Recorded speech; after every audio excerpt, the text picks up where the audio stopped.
ఎవరైనా సరే నా ప్రమేయం లేకుండా నన్ను ఎవరైనా ఆడిపోసుకున్నా, నాకు సంబంధం లేకుండా టీవీల్లో నా గురించి ఏదైనా బ్యాడ్గా వచ్చినా, నన్ను తగ్గించేలాగా మాట్లాడినా నాకు లేదు, నవ్వుకుంటాను నేను.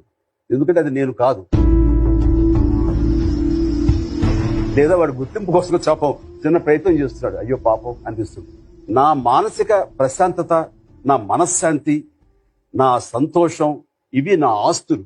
వాడెవడో వచ్చి ఏదో అంటే నేను అశాంతి గురయ్యానంటే గనక నా శాంతి మీద వాడికి ఆధిపత్యం ఉంది.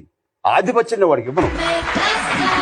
మీలాగా పైకి రావాలనుకునే వాళ్ళందరికీ ఒక డ్రీమ్ పెట్టుకుంటాం, బట్ ఆ డ్రీమ్ రీచ్ అయ్యే లోపే ఆ బాధలకి ఇంక నేను తట్టుకోలేను, I'm going to give up today అనే వాళ్ళకి మీరైనా మెసేజ్ చెప్పగలరా? ఒక నున్నటి ధ్వజస్తంభం ఉందండి, చాలా కప్పలు వాటిని మీద ఎగబాకాలని చూస్తున్నాయి. అక్కడ ఏం జరుగుతుందిరా అని అడిగాడు. కప్పలన్నీ స్తంభం ఎక్కుతున్నాయి, నున్నగా ఉన్న స్తంభం, పైగా దాని మీద ఆయిల్ పూసారంట, అవి ఎక్కుతున్నాయి.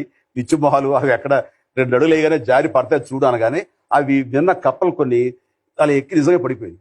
ఒక కప్ప మాత్రం ఏమి పట్టించుకోకుండా చక్క చక్క చక్క చక్క చక్క పైదాకా వెళ్ళిపోయి బెక్క బెక్కవారి కూసింది. కప్ప ఎలా ఎక్కిందంటే ఆ కప్పకి చెవుడు. అలాగా చెవిటి కప్పల్లాగా తమ ధ్యేయం వైపు వెళ్లే ప్రతి ఒక్కళ్ళు సక్సెస్ఫుల్ పర్సన్స్ అవుతారు.